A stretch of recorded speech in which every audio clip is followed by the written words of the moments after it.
Posloucháte FM podcast věnovaný facility managementu, provozu a správě budov.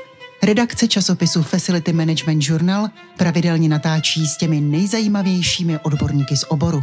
Ptáme se, analyzujeme, informujeme. To vše právě teď pro vás. Jsme FM podcast.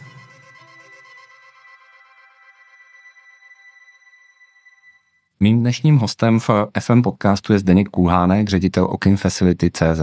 V oboru pracuje už téměř 20 let a je hostem dnešního podcastu. Dobrý den, Zdeňku, vítejte. Dobrý den, děkuji za pozvání. Na úvod, Okin Facility je jeden z největších poskytovatelů facility management služeb u nás. Jenom pro představu posluchačů, kteří třeba náš obor plně dobře neznají, jak velká je vaše společnost a v jakých oblastech vlastně působíte. Tak naše společnost působí na trhu správy a údržby nemovitostí již od roku 1993, čili letos slavíme krásné kulaté výročí, řekl. A za těch 30 let jsme urazili docela dlouhý kus cesty. Prošli jsme si nejenom klidnými, ale i vypjatými obdobími. Nicméně dnes je z nás velká společnost, která zaměstnává více než 2000 zaměstnanců v 6 evropských zemích. U nás, na Slovensku, v Bulharsku, v Rumunsku, v Polsku, ale i na Ukrajině. Působíme i v západní Evropě, kde spolupracujeme se společností ECS, European Customer Synergy, a předpokládám, že to budeme i nadále rozvíjet, čili rádi bychom expandovali do dalších zemí jižní i východní Evropy. Čím se odlišujete od konkurence? Tak řekl bych, že primárně tvorbou příjemného pracovního prostředí pro naše zaměstnance, protože je považujeme za klíčové, a nestandardním technickým řešením. Co to znamená nestandardní technické řešení?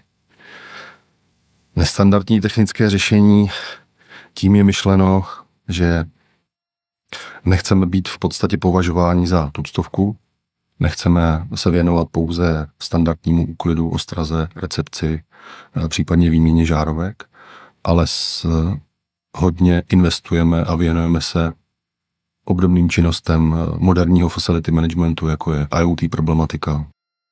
Posloucháte FM podcast. Předplaťte si buď tištěnou nebo elektronickou verzi našeho časopisu na www.fmjournal.cz. Vy jste zmínil internet věcí, jakým způsobem ho třeba ve facility managementu využíváte. Když bychom mohli mluvit konkrétně, jsou to jako čidla napojená na nějaká vaše centrální pulty, nebo co vlastně dneska jako v objektech, které spravujete, měříte?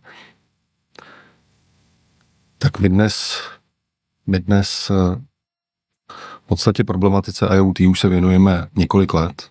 Máme vlastní dceřinou společnost Viotor a vrhli jsme se převážně do instalace neinvazivních senzorů, pomocí nichž měříme základní parametry pracovního prostředí, ať už to je teplota, ať už to je vlhkost, ať už to je množství oxidu uhličitého.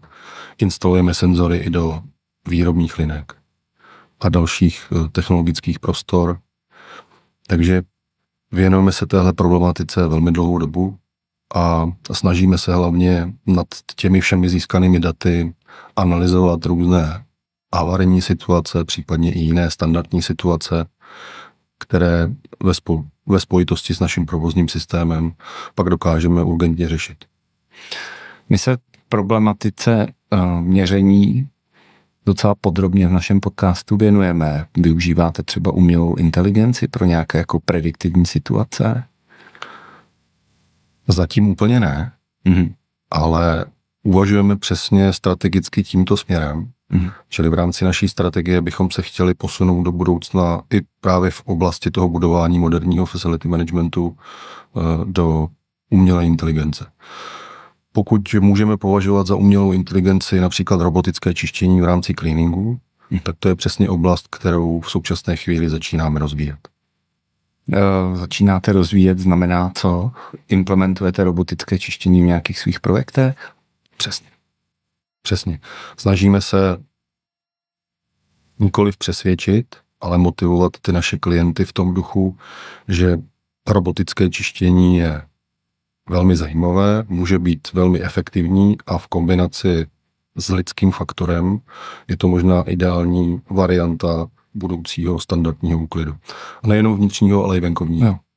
Samozřejmě pro velké projekty, že jo, dává to smysl jako v nějakých velkých jako areálech, nebo... Dává to smysl v průmyslových areálech, dává to smysl ale i ve větších administrativních či obchodních centrech, nebo například v multikinech a v podobných objektech. Robotické čištění v multikinech? Ano. Jakým způsobem? Jelikož v multikinech, minimálně v těch předsálích, ne úplně v samotných kinosálech, ale v těch předsálích, kde se pohybuje velká spousta lidí, tak zkrátka testujeme robotické čištění a zatím ty zkušenosti ukazují, že by to mohlo být vyhovující. Je to sbírání popcornu na kobercích. Například. Ona samozřejmě tahleta robotizace, internet, zjednodušování souvisí s jedním velkým tématem, kterému my se v našem časopise věnujeme. A to je nedostatek pracovníků, nedostatek jako kvalifikované lidské síly. Jakým způsobem vlastně tohleto řešíte? Vy jste na začátku rozhovoru říkal, že máte 2000 lidí, to už je jako poměrně jako rozsáhlá skupina. Kde hledáte nové pracovníky, nebo jak vlastně k personální problematice přistupujete v Okinu? Občas to není úplně jednoduché. Záleží to často na různých finančních aspektech, záleží to na regionálním obsazení, regionálním hledání těch zaměstnanců. A řekl bych, že v rámci téhleté problematiky a v téhleté těžké době se nám poměrně daří udržet nízkou v podstatě fluktuaci v řadách našich zaměstnanců a vytváříme snažíme se vytvořit spoustu upoutávek, tak abychom dokázali nalákat naše nové zaměstnance, ale hlavně vytváříme spoustu motivačních programů a vzdělávacích kurzů a řekl bych i to příjemné pracovní prostředí pro naše stávající zaměstnance, abychom je dokázali spíše udržet, aby nám neodcházeli ke konkurenci, čili hodně sil věnujeme primárně našim stávajícím zaměstnancům ve spolupráci s HR, s náborovým procesem i těm novým. Velký téma v současnosti je legislativní změna v oblasti dohod o provedení práce, která vlastně, teď nevím, jestli už začala platit nebo začne platit, ale zásadním způsobem se promítá do oblasti facility managementu. Jak na tuhle situaci reagujete vy? Nebo jaký vlastně vnímáte jako odborník, který je v oboru 10 let? Tak pro nás na jednu stranu je to velmi zásadní změna. Na druhou stranu, jelikož jsme společnost, která se nerozhodla jít cestou rozmělnění jednoho pracovního úvazku na víc dohod o provedení práce. Což je v oboru obvyklé, a časté, tak my jsme se nevydali touhletou cestou a ani vydat nechceme do budoucna. Čili neočekáváme nějaké zásadní negativní dopady v rámci změny zákoníku práce. Nicméně nechceme to podceňovat, sledujeme to. V současné chvíli se hodně věnujeme školení zaměstnanců, věnujeme se, protože už to platí od 1. v podstatě října, věnujeme se hodně plánování a některým změnám v rámci interních procesů, třeba v docházkovém systému. A na druhé straně, jelikož sestavujeme budget pro příští rok, tak se snažíme vyvolat jednání s našimi klienty a vysvětlovat jim ty změny, které by to mohlo přinést. Což budou změny mimo jiné i v ceně služeb, předpokládám. Přesně tak. Jak vidíte budoucnost FM trhu u nás v České republice? Vy jste říkal, že chcete expandovat i do jiných zemí v rámci Evropy, když se vrátíme zpátky do Čech. Jak vnímáte tuhletu turbulentní dobu na českém trhu? Tak my tu budoucnost v oboru facility managementu vidíme zejména v digitalizaci různých procesů, možných procesů a možná v daleko masivnějším využívání umělé inteligence, v robotizaci určitě, v automatizaci i v IoT problematice, které se už nějakou dobu věnujeme.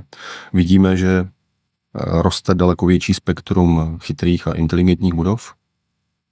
A což je třeba dneska v oblasti administrativních budov standard, v podstatě řekl bych. Přesně tak. A v tom v podstatě vidíme tu budoucnost a naše strategie se právě ubírá tímto směrem. Plně na závěr, vy jste dlouholetými členy IFMA, České pobočky Mezinárodní asociace facility manažerů. Jakým způsobem vám členství v téhle organizaci pomáhá? Jaké přínosy vidíte v členství v IFMA?